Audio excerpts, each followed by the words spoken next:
Recevons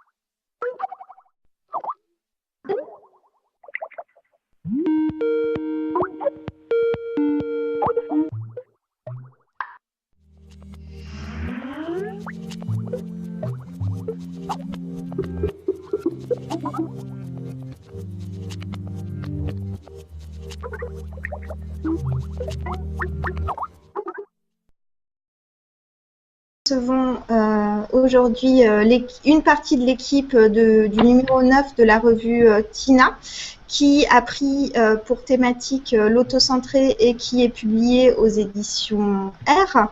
Charles Robasson, vous avez avec Eric Alix coordonné ce numéro qui, sans mauvais jeu de mots, tourne autour de l'autocentré. À quel questionnement vous a amené cette thématique? L'idée de proposer l'autocentré, on baigne tous dans cette histoire d'autocentré, et puis c'est un des thèmes un peu classiques liés aux réseaux sociaux. Il y a c'est rigolo d'ailleurs parce qu'on a tous, tout le monde finalement dénonce une sorte d'autocentrage manifeste et dans la société et amplifié par l'usage des réseaux sociaux. Et du coup, l'idée de le proposer dans un espace littéraire, c'était pas seulement d'en faire une critique de plus, alors qu'il y a déjà finalement des tas d'articles sur le sujet, c'était plutôt de le proposer comme une espèce de plateforme et voir à partir de là comment la littérature se déploie, et aussi bien dans l'éditorial qui a été écrit de manière collective que dans les propositions de textes qui soit répondaient directement à cette thématique, soit nous semblaient liés du coup à cette thématique et pouvaient plus ou moins s'éloigner. On voit qu'il y a plein d'approches en fait très différentes de cette question et plein de rebonds. Et en fait, finalement, c'est un peu ça qui nous intéresse dans la proposition d'un thème d'une manière générale sur un numéro de littérature, c'est en faire une espèce de, je sais pas comment dire ça, une espèce de trampoline, on peut dire comme ça. Chaque auteur se jette dessus et puis rebondit un peu dans sa direction. Et du coup, il y a plein de pistes très différentes. Entre un texte comme celui d'Anne Roussel, qui est un texte sur une sorte de monologue un peu pervers, où à l'intérieur d'une cellule familiale, il y a un enfermement, on pourrait dire, de quelqu'un, une espèce de folie contaminante pour tout le monde, ou dans d'autres, dans le texte de Anne Kawala, où la question de l'autocentrage est presque vue de manière à travers une belle proposition qui est une sorte de carte heuristique, une sorte de mind map qui vient explorer de manière presque systématique toute une série de pistes, de manière pas systématique, de manière presque encyclopédique, avec des propositions philosophiques, des citations. On a comme ça vraiment plein de façons, soit de contourner, d'aborder, d'approcher, ou de s'éloigner de cette question de l'autocentrage. Voilà. Ce qui est bien avec Tina, c'est qu'on rentre aussi tout de suite avec cette histoire de rebond dans le vif du sujet, à des questions concrètes, des éléments de réponse concrets. Et puis, comme vous le disiez, c'est ce qu'on sent aussi, c'est un collectif. Donc, au départ de ce numéro, naturellement, un courrier de lecteur. Ce courrier dit « Chère Tina, j'ai pris récemment conscience que j'étais différent. J'ai lu un article sur le déplacement. Ça m'a tout de suite parlé. J'ai pensé tellement moi. Mais je suis embêtée. Dans mon entourage, ils sont, comme tu dis, autant centrés. Ils ne parlent que d'eux, de leurs petits problèmes, de leur misère. J'en peux plus. Quelle pollution. Je voudrais créer un environnement favorable. Peux-tu m'aider ?» Est-ce que, Anne Kavala, vous pouvez m'expliquer comment vous avez essayer d'aider ce lecteur visiblement en détresse? En fait, la proposition pour cet édito, elle s'est vraiment construite à plusieurs, où chacun faisait jouer différentes propositions et pour ma part, en tout cas, j'ai essayé de comprendre un peu, et ça se dérivait vers le texte que j'ai pu faire ensuite, comment et qu'est-ce que voulait dire cette question d'autocentré. Donc, est-ce que j'ai essayé d'aider le lecteur de Tina pour savoir comment il pouvait créer un environnement favorable? Je suis pas bien sûre. En tout cas, j'ai essayé de donner des points d'accroche que j'ai pu reprendre ensuite. Et ce qui me plaisait beaucoup dans la proposition, enfin dans cette question, c'était la possibilité de répondre oui ou non, en fait. Est-ce qu'on peut ou pas aider un lecteur? Donc, je suis intervenue aussi sur ce oui-non pour recontextualiser en fait les propositions de chacun en donnant voilà un oui, un non et et de façon un peu absurde, un peu comme cette question de l'autocentré peut l'être, à savoir qu'on a tous, je pense, quelque chose d'autocentré en nous, et en même temps on essaye de s'en échapper, et j'ai l'impression que toutes les propositions à l'intérieur de Tina, ça a été un peu ça en fait, de voir quelle distance on pouvait avoir avec cette question d'être soi-même autocentré, et en même temps comment on pouvait ne pas vouloir l'être, quelque chose comme ça. Mm. Et vous, Frédéric Moulin? Alors, je dirais que moi, ce qui m'a intéressé, vous m'entendez là? Oui, oui, très bien. Ouais. Ce qui m'a intéressé dans la dynamique de l'édito, c'est en fait que des gens qui sont à un degré ou un autre des créateurs, je pense, sont un peu obligés d'être autocentrés jusqu'à un certain point. Donc je trouve que ça crée une dynamique d'emblée, des tensions, enfin des tensions pas entre nous, mais des tensions internes au texte et au questionnement de chacun. Parce que je sais que Patrick Suel de la librairie Zadig à Berlin récemment présentait sa collection et disait que comme les gens qui avaient fait, comme beaucoup de gens qui avaient fait 68, enfin, il faisait référence aux gens qu'il avait connus qui avaient fait 68, et il disait c'était très important pour eux de pouvoir dire d'où je parle. Et, euh, et je sais que moi, quand j'ai abordé cet édito collectif, je me suis posé cette question tout de suite.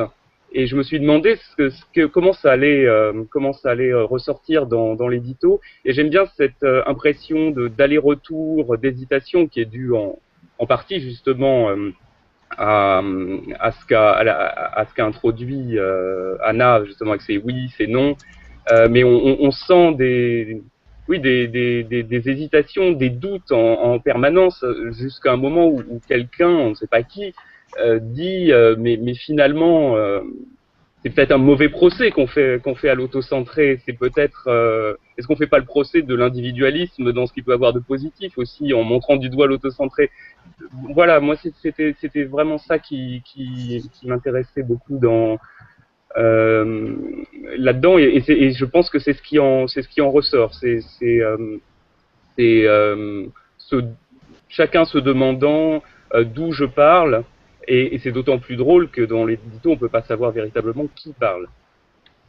Ça me donne envie en fait de revenir sur votre texte qui s'appelle, que vous avez intitulé Ich Funktion, l'homme modulable. La première phrase de ce texte est: la créature, l'homme, se tient au milieu de l'océan de l'information qui lui fait office de liquide amniotique.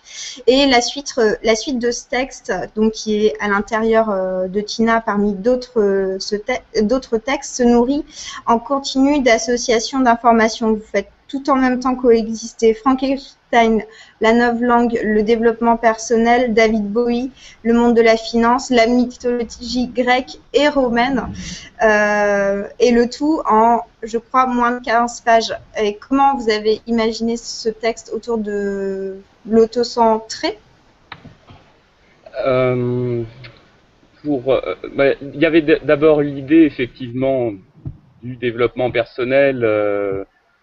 Vous disiez David Bowie, c'était l'idée. David Bowie, c'était uniquement pour l'idée un morceau d'interview je sais pas, de 72, 73, où il disait je veux être comme une voiture, pouvoir changer une pièce quand je suis pas satisfait. Donc je trouvais que c'était pas un autocentrisme, c'était pas un autocentrisme, l'autocentrisme actuel similaire à celui de gens que j'avais pu voir quand j'étais enfant, qui étaient par exemple complètement obsédés par leur analyse donc par leur moi, mais qui avaient encore l'idée d'un moi presque invariant et envie de travailler sur cet aspect de l'autocentrisme, c'est-à-dire un centre introuvable, puisque l'idée c'est de se transformer en permanence pour être au top. Donc en fait, tout tourne autour de moi, mais il n'y a pas de moi que je tiens à revendiquer. Enfin, c'était un peu l'idée de départ. Pourquoi Frankenstein? Parce que Frankenstein, c'est le nom du créateur qui, par extension, dans la culture populaire, a été donné à la créature. puisque chez Mary Shelley, c'est Frankenstein, c'est sans ambiguïté le créateur, le Prométhée moderne, c'est elle qui sous-titre l'œuvre comme ça. Et pour moi, un Frankenstein moderne, il était à la fois la créature et le créateur. Effectivement, il s'appropriait cette confusion qui est apparue au fil du temps sur ce nom. Donc c'est de ça que je suis parti. Ouais. Et donc, je me suis inspiré des deux Shelley, de Mary Shelley, mais aussi du Prométhée délivré de Shelley. Je ne vous ferai pas l'insulte d'essayer de prononcer son prénom. Allez, bon, je vais essayer quand même. Percy Blythe Shelley, donc qui a écrit Prométhée délivré. Donc c'est les deux œuvres auxquelles je me réfère. Ça et Frankenstein, donc de Mary Shelley. Donc finalement, enfin, la pirouette de votre texte, c'est en partant de l'autocentré, c'était finalement de montrer que le moi était, en étant le plus autocentré possible, finalement complètement traversé par plein de flux différents et absolument pas concentré sur l'essentiel ou lui-même. Finalement, c'était presque, le fait d'être centré sur soi-même, c'était presque une manière de s'éloigner de soi-même, c'est ça? C'est ça, oui, c'est ça, c'est-à-dire à partir du moment où vous parliez des références à des catalogues d'ameublement, des choses comme ça, parce que c'est surtout ces choses-là qui apparaissent. Donc l'idée c'était qu'à partir du moment où on s'aménage comme un appartement, où on s'ajoute des accessoires comme dans une voiture, où on achète tout ça, ça devient difficile de revendiquer un moi qui sert de référent, mais de référent défini, comme ça pouvait être le cas à une époque, une sorte d'égotisme romantique qui existait déjà au XIXe siècle. Moi, je suis comme ci, je suis comme ça. C'est comme la chanson de Gréco, là, je suis ce que je suis faite comme ça. Et l'idée, c'est, vous ne changerez pas, je suis comme ça. C'est plus du tout d'actualité, si je puis dire. Merci beaucoup à vous trois d'avoir répondu aux questions de Allo Célie-Fly. Et maintenant, nous allons écouter une petite lecture extrait d'un texte dont Charles Robinson a parlé au début de l'interview, qui est un texte d'Anne Roussel et qui s'appelle « Peuple carné ».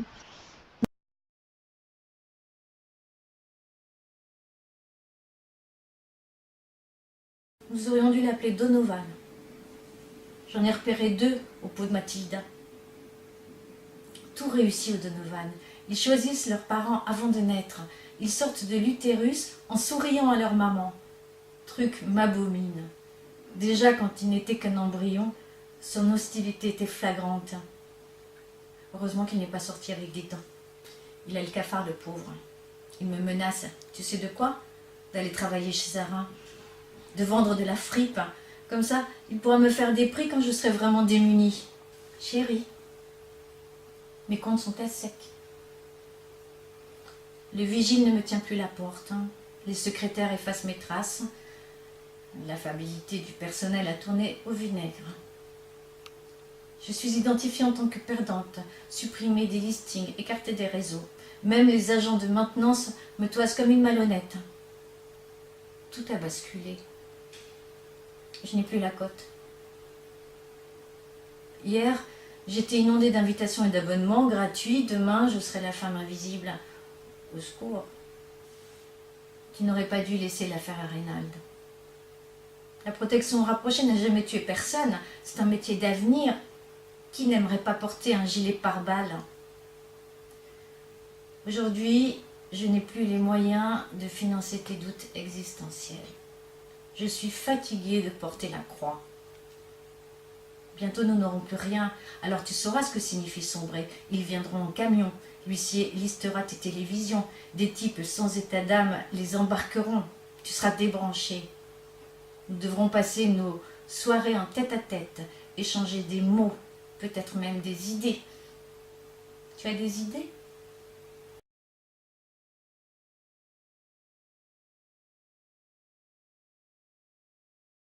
On est très sage dans nos petites cases, hein. Ouais, c'est. En fait, ça enferme vachement, tu sais. C'est plus de l'autocentré, là, c'est carrément le. Non, On peut les actionner en plus, c'est Auto-cadré. le plus fort, c'est ça? c'est celui qui parle Ah. le plus fort, ouais, c'est ça. Ah, j'avais pas pigé. D'accord. Mais Frédéric, donc pour moi, c'est toi qui parles toujours le plus fort, il n'y a que toi que je vois. Même quand tu parles pas, en fait, tu parles le plus fort. C'est ça qui est très beau. Dans ta présence. Moi, je vois Comme Anne ça, à chaque fois qu'elle rit. Ah, c'est pas mal aussi, le rire. Et donc le volume. Ok, on aurait pu faire ça comme une espèce de gymnastique d'autocentrage, en fait. Avec, C'est du coup, vrai. tu apparais, tu disparais au fonction de ta Bah, celui qui capacité gueule le plus fort. ton Et vous autocentrage avez déjà au reste du monde. expérimenté cette chose de caméra. Tu veux dire les ordinateurs? Ouais. J'en avais pas, mais c'était il y a longtemps. Ah, moi, Ça m'avait pas mal j'essaye plu, de c'était marrant. résister quand même. C'est un peu dangereux. Ouais, on finit par y Chacun prendre son goût, petit c'est- cadre particulier. C'est très photo d'identité pour Charles. Moi, je le trouve parfait, celui de Charles. Vraiment. Bah, Charles, ça fait photo d'identité. Toi, ça fait un peu Radio Londres. Ça me va bien, ça me va bien. Et toi, ça fait quoi, là? Ça fait appartement Oui, ça fait le type fait qui partie. s'est mis intelligemment à contre-jour aussi. Tout gris, tout Par noir. rapport à la lumière, ouais, Charles, c'est vraiment le meilleur, là, pour la lumière. Ouais. 5 ans en école de cinéma, hein, tout se paye. J'admire. Non, Je faisais la vaisselle, mais quand même. Et donc, Aurélie a disparu. Oui, elle a été avalée par son chargeur. C'est peut-être un détournement pour nous faire parler de l'autocentré. Ah, peut-être, tu crois que c'est une stratégie, en fait. Je me demande. Moi, tu sais, Radio Londres, je me méfie de tout. Non, si ça se trouve, c'est effectivement une expérimentation, en fait. C'est un truc du CNRS, encore.